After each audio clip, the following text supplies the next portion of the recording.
Bonjour mes chers Capricornes, je vous remercie de me retrouver pour cet horoscope de février qui semble permettre d'asseoir une situation à laquelle vous songiez depuis longtemps ou qui vous inquiétait depuis un moment et pouvoir un peu vous rassurer sur un plan quelquefois très pragmatique, voire matériel. Quand je vous dis qu'il y a peut-être de l'inquiétude, c'est que nous trouvons en vibration la carte du 9 d'épée. Le 9 d'épée, c'est vraiment la carte où on n'arrive pas trop à trouver le repos la nuit parce qu'on pense à la même situation encore et encore et encore et encore. Et donc c'est une carte un peu obsédante, un peu obsessionnelle, où on craint le pire pour l'avenir parce qu'on n'a peut-être pas encore toutes les réponses, mais surtout parce qu'on envisage encore les choses sur un plan théorique. C'est-à-dire que comme on ne confronte pas la relation, la situation, le projet à la situation concrète, quoi, aux éléments concrets et factuels, on pourrait amplifier les problèmes qui ne sont pas vraiment importants, se prendre la tête sur des détails qui ne sont que des détails secondaires et être trop dans le mental au fond. Hein, c'est l'idée qu'on va intellectualiser les choses au point de rendre cela peut-être abstrait ou au point de noircir le tableau ou de trouver des éléments un peu rédhibitoires ou inquiétants ou terrorisants peut-être même, alors que si on met la main à la pâte, qu'on met le pied à l'étrier, on va se rendre compte en fait que c'était surtout des inquiétudes et qu'en réalité, face au concret, face au factuel, on arrive à se débarrasser de tout cela. Après, vous êtes avec le 9 d'épée peut-être inquiet ou inquiète pour des raisons fondées. Hein. Je ne remets pas en cause le fait que l'inquiétude soit suscitée par des problématiques importantes, cruciales, qui vous amènent à réfléchir à tout cela. Mais c'est vrai que le 9 d'épée est une carte qui nous dit qu'on peut un peu s'y perdre. Donc il faut peut-être, au lieu de trop penser les choses, au lieu de trop planifier, de théoriser, eh bien, se salir les mains. On remonte les manches et on voit de près comment ça se passe. Parce que on a aussi le valet de coupe qui apparaît dans les obstacles et les difficultés. Or, le valet de coupe, en général, c'est pas une carte qui est problématique, mais là, pour votre mois de février, c'est le cas. Et le valet de coupe, c'est les émotions, hein, les coupes, et les épées, c'est le mental. Donc, il y a quelque chose un peu intériorisé et du coup un peu abstrait, c'est-à-dire pas en prise avec le monde réel, qui peut être un peu la source de cette inquiétude. Parce que le valet de coupe, vous voyez, il a un petit poisson dans sa coupe et il se dit, ce valet, cette femme en l'occurrence, est-ce que au fond, petit poisson deviendra grand?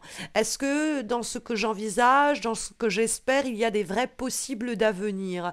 Il y a une tentation, il y a un désir, il y a des rêves, il y a des envies, mais est-ce que je ne suis pas en train de me raconter un peu moi-même des histoires ou est-ce que on n'essaye pas de me faire avaler des couleuvres? Et en réalité, c'est que le valet de coupe, il ne confronte pas encore la situation à la réalité. Donc il y a en ce sens un problème où tout est gardé en soi. Donc on n'ose pas dire à l'autre ce que l'on veut, on n'ose pas dire à l'autre ce que l'on ressent, on n'ose pas eh bien acter dans le monde concret et réel ce que l'on désire, on n'ose pas confronter ses peurs à la réalité et on va dire on est dans une spirale pas bonne, hein, une spirale descendante, négative parce que ces peurs du 9 d'épée sont alimentées par ces angoisses du valet de coupe et les angoisses du valet de coupe sont nourries par les peurs du 9 d'épée. C'est-à-dire que comme on a une crainte sur le plan théorique, le cœur se met à douter du bien fondé de notre désir, de notre envie. Est-ce que je me fais pas des films? Est-ce que je vais pas me mettre dans une situation complexe? Est-ce que ça va pas mal se terminer pour moi? Et donc, il peut y avoir des peurs. Après, on peut aussi se méfier ou douter la solidité de quelqu'un ou d'un projet de quelqu'un parce que le valet de coupe ça peut être une personne, ça peut être un signe d'eau, cancer, scorpion, poisson, quelqu'un qui est plus jeune que vous sinon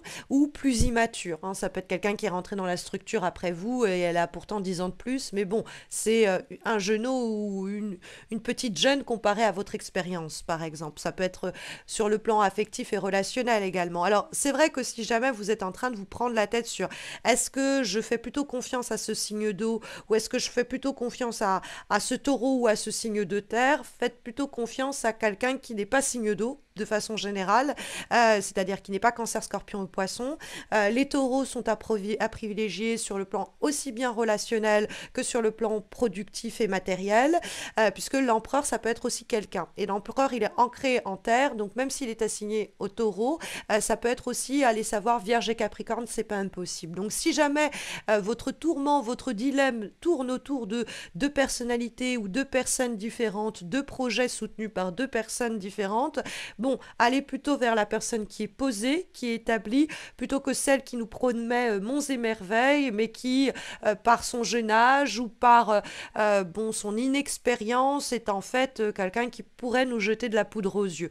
Hein, ça, c'est une éventualité possible. Mais de façon plus générale, à titre personnel, on peut comprendre que plus vous allez être dans l'émoi, plus vous allez être dans la réflexion, plus votre esprit risque de dériver et de voir des obstacles qui ne sont pas réels, qui ne sont pas vraiment là, alors que si vous mettez la main à la pâte, que si vous vous adonnez à répéter une action concrète et tangible, vous allez arriver à la maîtriser.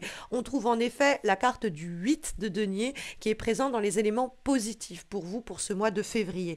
Or, le 8 de denier, c'est l'idée que parce que je retrousse les manches, parce que j'ose affronter le monde concret et puis voir en effet ce que je peux gagner concrètement de cette situation, parce que je tente l'aventure et parce que je m'adonne à une action aussi concrète. Le 8 de denier, c'est l'idée que je vais répéter cette action encore et encore et encore jusqu'à que j'en ai la pleine maîtrise. Et une fois que j'en aurai du coup la pleine maîtrise, je me serais prouvé que mes craintes n'étaient pas fondées, que mes peurs n'étaient pas non plus motivées par la réalité, et que en réalité, justement, précisément, je peux construire cela, je peux créer cela, ou je peux perfectionner cela.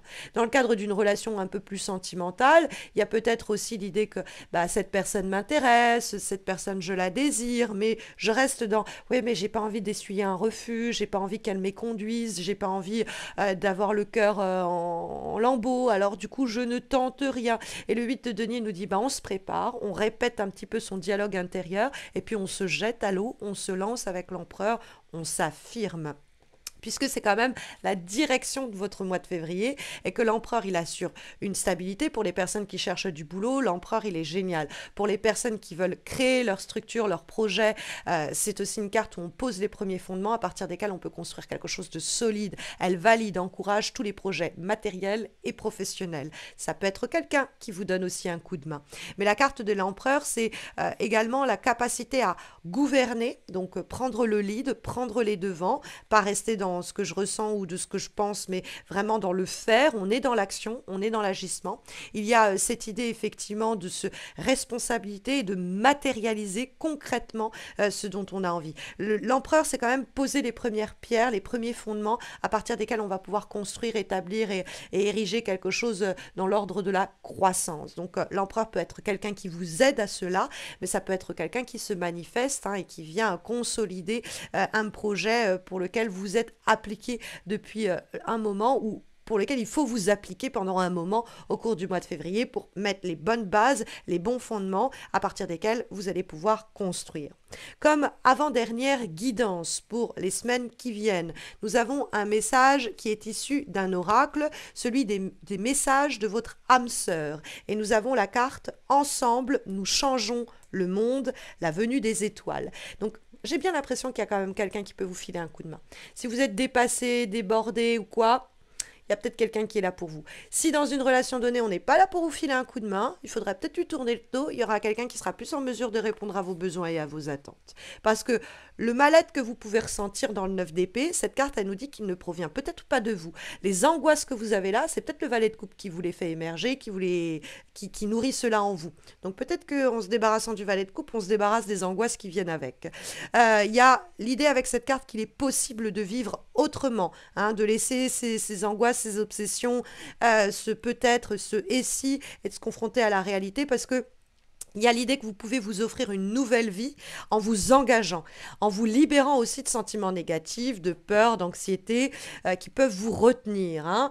Vous avez un rôle plus important que vous ne pensez à jouer dans ce projet, dans cette relation, dans cette situation. Il faut simplement oser s'élancer. Comme dernier conseil, dernière guidance pour ce mois de février, nous avons une lame issue de l'oracle à piocher, message de mes guides, et nous avons le message suivant. Dans tous les domaines de la vie, ce sont les petits détails qui forment un grand tout. Hein, le diable est dans les détails, comme on dit par proverbe. Alors, les petits détails me font penser beaucoup au 8 de denier. Parce que le 8 de denier, c'est justement, on a le compas dans l'œil et on s'applique aux détails concrets. C'est-à-dire que on a une idée, on a un projet, et bien justement, on le fait passer par toute la réalité à laquelle cette idée être confrontée, où on fait attention aux petits détails sur le plan aussi relationnel qui nous prouvent que cette personne, elle est plus inspirante ou elle est plus engagée sur le plan personnel comme sur le plan matériel que ce valet de coupe qui nous promet beaucoup mais qui n'a pour l'instant rien montré concrètement. Donc les petits détails vous donneront les pistes sur ce qui est bon pour vous, ceux et celles qui sont bons ou bonnes pour vous également d'ailleurs. Faites attention à cela pour les semaines qui viennent, mes chers Capricornes. Sachez que si vous avez néanmoins des questions un petit peu plus affectives, vous avez une guidance amoureuse que j'ai réalisée il y a peu pour l'année 2023 qui va apparaître en suggestion dans quelques instants. Et puis je vous demande de laisser un commentaire, de liker cette vidéo ou de vous abonner à ma chaîne si ce n'est pas encore fait pour m'encourager à continuer à faire ce que je fais depuis 8 ans, chaque mois, sans faute, c'est-à-dire ces horoscopes mensuels. Le moindre des encouragements est bienvenu pour me pousser à continuer à faire ce que je fais depuis pratiquement une décennie. Voilà mes chers Capricornes, prenez bien soin de vous et puis à très bientôt j'espère.